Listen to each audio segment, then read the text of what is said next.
you? Oh, quite right. Serious apology, I do get ahead of myself. This is Morgan Le Fay, Magical Librarian of Paramount. And this is my dear friend Merlin the Magician. Perhaps the wand gave him away. Quite a powerful tool, but I believe there is no magic as powerful as a good story. I agree. And while I do enjoy a good story with knights and castles and sorcerers, my favorite story is a ghost tale.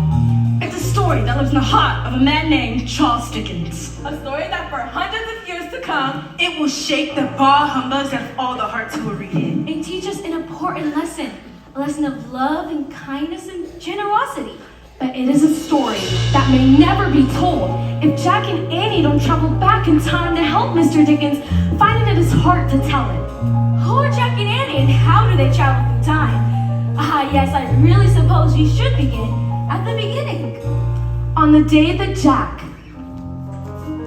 and Annie discovered the treehouse I had sent from Camelot. One summer day in Frog Creek, Pennsylvania, a mysterious treehouse appeared in the woods. Jack, come on! Hurry up! How far can you see?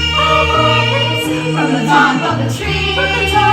So many places to go. When you venture outside your window. That day, Jack and Annie discovered that the treehouse was full of books, and that those books were magic, and they could take them any place they wished to go. And with so many books and so many possibilities, The question is always, where will they go next? Jack, it's back! The treehouse is back! Merlin! Morgan! We're so happy to see you. Do you have a new mission for us? Indeed we do. A very important mission. We want you to help a writer. A writer with a great heart and a great talent. A writer with many wonderful stories to tell. So, what's the problem? His wonderful stories may never be told. Unless you help him. Shares gifts with the world. How do we do that? Finding the answer to that question is your mission. The writer's name is Charles Dickens. You'll be traveling to Victoria, England to meet him. That name sounds familiar, but I don't remember why. Me neither. And what does Victorian England mean? There once was a queen named Victoria who was the ruler of the British Empire. Here, this history book will help you. Oh no! What is it? Hoop skirts! It's really hard to run and do stuff in those clothes. Can't I wear something else? Well, perhaps, but you might have to turn into a boy. That's okay. We also have a little more magic that might help you accomplish your mission. I love the violin. Good. This violin is magic. Really? Yes, and you'll play beautifully. If Annie makes up a song she goes, whenever she comes or sings about will come true. Cool! But you have to be careful because the magic will only work once. I will. Now run along before it's too late. But there's still so much we don't know. So, we'll find out when we get there. I wish we could go to Victorian England. Two gentlemen, means. Two gentlemen, means. Two gentlemen, means. Are we? Evening, Governor. Monday for drive. What I wouldn't give to live lives like yours. Yes, it can be quite wonderful. You can't believe what a great joy it is to sit party with royal dukes and duchesses. Travel in a handsome carriage such as this. I do. Play polo on our pearl and sing nightly on my feather beds. Dine daily at posh restaurants with croquettes, rolls, and fresh croissants. They often can be seen at the gallery of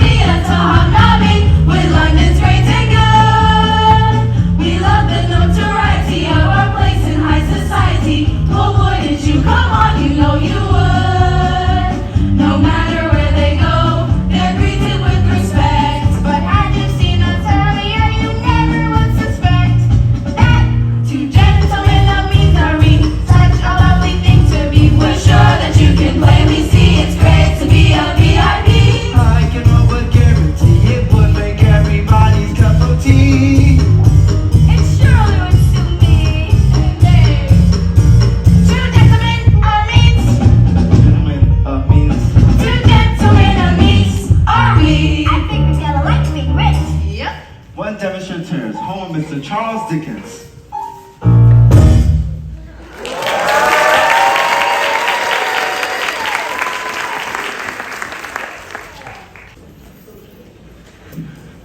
It's my special creation, Mrs. Finch. Leeks, beets, and celery.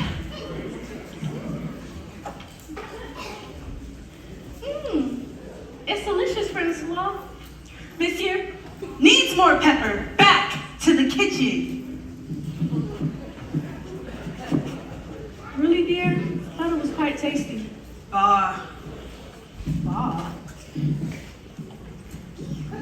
that? Yes, yes, it is Charles Dickens. He's coming this way, to the inn. Oh, my stars and gather. It's his. Oh my God.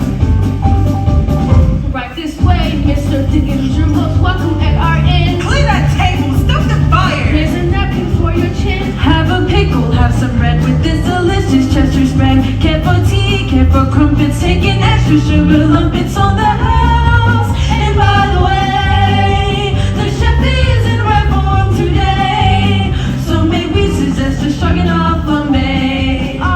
We see a place is set for a meal you won't forget, so right this way, Mr. Dickens, right this way. Out. How many times have I told you little urchins? No free food. Mr. Pinch, these children are my guests. They're my friends. Really? Your friends, Mr. Dickens, beg your pardon, sir, I'm sure. Come here, lads, and seize my judgment was clearly premature. She's a girl, why so she is. But if she's a friend of his, set a place, bring a chair, polish up your silverware. Any friend of Mr. Dickens gets the finest from our kitchens, and I know you'll find our staff beyond compare. We'll take your breath away from salad to sorbet, so right this way, Mr. Dickens, right this way.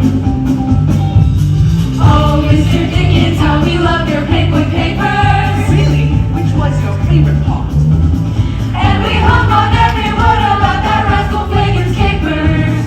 With the other books on my part. Could you sign my copy, might I shake your hand as well? We'd be so very happy and have such a tale to tell. Why, certainly. God bless you, Mr. Dickens, what a gentleman you are. Oh, wow, he's Yeah, he's like a superstar. He's got it made, he's highly paid, he's master of the writing trade. Please give him room to consume all the best we have to share. You fans can be a bother, and I'm sure he'd really rather Dining peace away with all the public glare. He hasn't doubts all day, so now without delay, right this way, Mr. Dickens, right this way. Right this way, right this way, right this way, Mr. Dickens, right this way.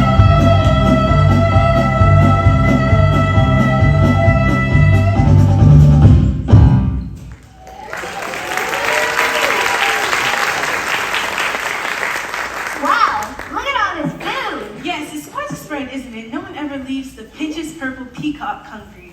It's nice. Please, little man, crust of bread. What? No, shoo, no greedy mice begging at my inn. He only asked for a crust of bread. that's right, Nick. Only the price might be thrown away. Here, you can have my whole plate. Absolutely not. Bah, foolishness. Rumors would be spread that I give away food. But Mr. Pinch, you're rich enough. You can afford to share a bit with those less fortunate. What? Are there no poorhouses to feed them? No workhouses? Let them eat in debtor's prison. Wait, did it become my job to feed the poor and starving? A shilling is the cost for you to sample what I'm carving. Roast as rare as snowflakes in the islands of the sun. Gravy's just as rich as all the rich rolled into one. But nothing's free today.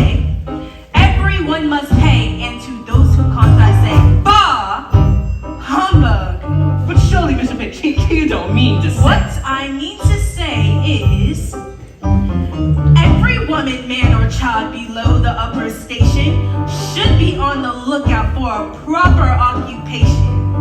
Nothing like an expert to teach a lad his place. Then he'd have to bob or buy a crust to feed his face. For nothing's free today, everyone must pay. And to those who can't, I say, bah! Humbug!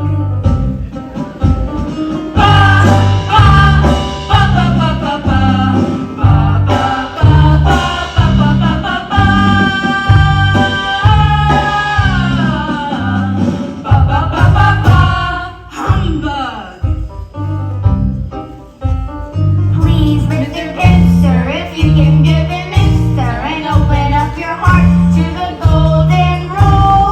You can call me greedy, but giving to the needy is the very definition of a fool.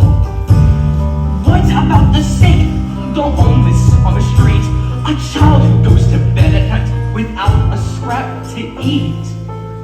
You mean like this little lad here? Yes, Mr. Pinch.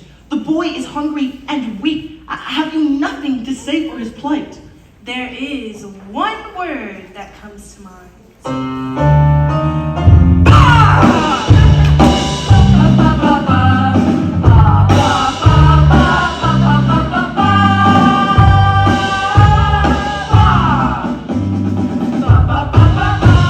Humbug! Allow me please one final thought on which to meditate. Those who believe in fairy tales deserve a dreadful fate. You've dealt your cards the day you're born. What happens after that is up to you. It's not my lot to keep your belly fat. For nothing's free today, do not be led astray. It does no good to make a wish, no beg, no hope, no pray. For nothing's free today, everyone must pay. And to those who can't, I say, bah! Bah! Bah! Humbug!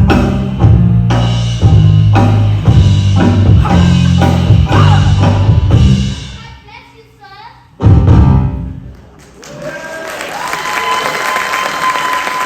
Wait!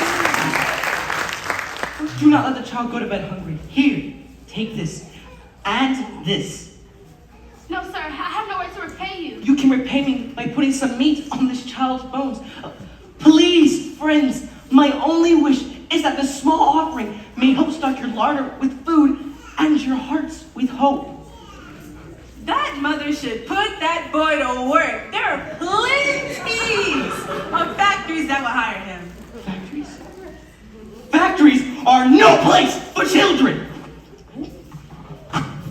Mr. Dickens, are you going to finish your meal? No. I couldn't.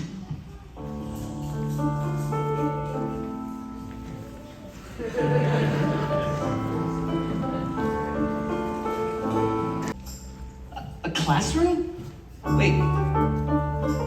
I don't understand. What is... Wait. She's teaching from my books. They're learning from things I wrote and believe in. They're learning from my stories. Yes, and they believe them too. Reading writing is so foolish and vain. But... what is that? I don't like... Bravo, children. Merlin, Morgan. Well done, Jack. Well done, Annie. Thanks, but we really didn't do anything. It was a magic violin. But your goodness about the magic alive. You helped Charles not because we told you to, but because of the goodness in your hearts. Because of your goodness, Charles will go on to live a long and happy life. And for generations to come, people all over the world will read his books. Your goodness is your magic, you see. And when you share it, you change the world. You can make a pie, you can make a tear, you can make a chimney blow smoke into the air. You can keep a house, you can patch a rift, you can help a wayward lad to find his hidden gift. You know how to sell, you can be so kind. You're the man to see when something's very hard to find.